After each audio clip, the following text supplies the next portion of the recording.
يا رسول يا حبيب الله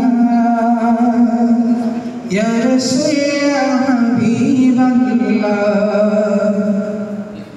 আরশের চাই খুশি জমেছিল মেলা মহা খুশি আনন্দে ছিল আল্লাহ তাআলা তার বন্ধু হাবিবের আরশ ভ্রমণে বুঝি চলে এলো যখন তখন ফেরেশতা দিল তারে নূরে মালা ইয়া রাসূল ইয়া হাবিব يا رسول يا حبيب الله يا رسول يا حبيب الله يا رسول يا